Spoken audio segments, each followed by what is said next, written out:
Kindergarten, au bonheur des petits.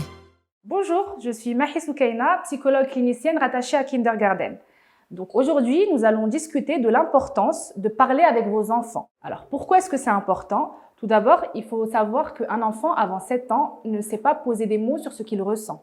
Donc il nous revient à nous, en tant qu'adultes, la responsabilité de les faire parler et de leur apprendre à poser des mots sur ce qu'ils ressentent.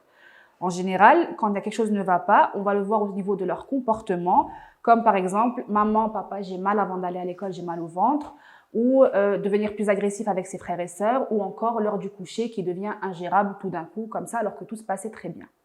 Donc, pourquoi est-ce que c'est important de discuter avec eux? Discuter avec vos enfants va vous permettre à vous, en tant que parents, d'avoir une maîtrise sur ce qu'ils ressentent. Ça va permettre aussi à vos enfants de développer leur confiance en eux. Comment? Parce que vous, en tant que parents qui vous occupez de vos enfants, vous leur montrez de l'intérêt par rapport à leur vie, par rapport à comment ils se sentent. Ça va aussi permettre du coup de développer de la confiance envers l'adulte et ce qu'il peut représenter, ce qui va favoriser beaucoup d'apprentissage. Ça va aussi leur permettre de développer leur langage et leur vocabulaire parce que vous allez demander à votre enfant de raconter sa journée, il va apprendre à construire des phrases correctes. Ça va lui donner l'occasion de replacer les événements de sa vie de manière temporelle, donc dans le temps, dans l'espace, et de commencer la construction de sa vie, de son individualité en tant que personne. Et enfin, autre élément très important, c'est qu'en faisant ça et en discutant avec votre enfant, vous préparez le terrain pour que plus tard, en tant qu'adolescent, par exemple, il vienne spontanément vous raconter sa vie. Discuter avec vos enfants, c'est bien, mais comment le faire? Première chose à retenir, très importante, on oublie le langage bébé. On discute avec son enfant comme un adulte, avec des mots d'adulte, quitte à expliquer ce que ça veut dire. Pourquoi? Parce que c'est en se basant sur ce que vous lui dites, les mots que vous lui apportez, que le langage de votre enfant va s'enrichir. Donc, on évite les dodo, nini, mimi, etc. en se mettant à sa hauteur, quitte à se baisser un petit peu pour qu'il réceptionne tous les signes possibles et on communique avec lui comme un petit adulte. Donc, la deuxième chose à laquelle il faut penser, c'est d'essayer de poser les bonnes questions. Dans le sens où on va poser une question en proposant à l'enfant un choix de réponse pour qu'il puisse venir juste piocher et prendre celle qui est la plus adaptée à ce qu'il ressent.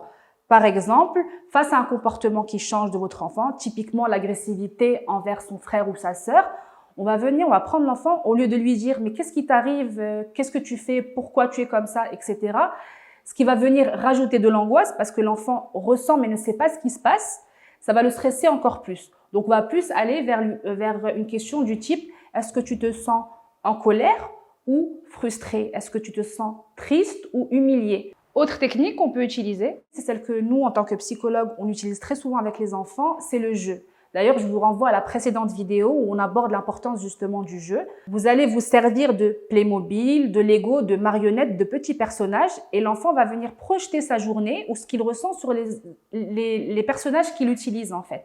Par exemple, vous allez prendre un petit personnage, vous allez dire qu'est-ce qu'il ressent? Il va vous dire il est triste, il est en colère, etc. Et ça va créer le dialogue. Tout ce que va raconter l'enfant dans son jeu qu'il crée, en fait, va vous donner un indice de comment il vit les choses et de comment c'est par exemple passé sa journée.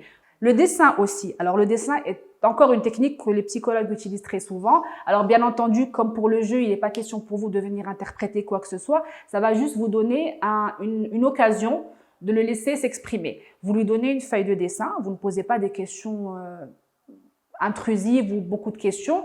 Vous lui laissez dessiner, vous lui demandez « Oh, qu'est-ce que tu dessines? C'est plutôt la maison ou plutôt l'école? Ah, et qu'est-ce que ressent ce personnage-là? C'est qui ici? Ton frère? Très bien. Pourquoi est-ce qu'il est plus petit que les autres ?» L'enfant va spontanément se livrer et vous raconter absolument tout sur ce qui se passe à l'intérieur de lui. Enfin, si vous rencontrez la moindre difficulté par rapport à tout ce qu'on vient d'évoquer, n'hésitez pas à demander l'intervention, l'avis, les conseils des personnes professionnelles ou des personnes qui entourent votre enfant. Par exemple, ici, pour nous, chez Kindergarten, vous pouvez venir à tout moment nous demander conseil, que ce soit à l'enseignant qui suit votre enfant ou à moi-même, psychologue qui suis là. On connaît vos enfants, on connaît leur évolution, on sait ce qui se passe. Donc, on est là pour vous conseiller, pour vous guider à n'importe quel moment. Le but étant le développement et l'épanouissement de votre enfant. N'oubliez pas que parler à vos enfants, c'est bien les connaître et préparer l'adulte qu'il deviendra. À bientôt pour un autre sujet avec Kindergarten.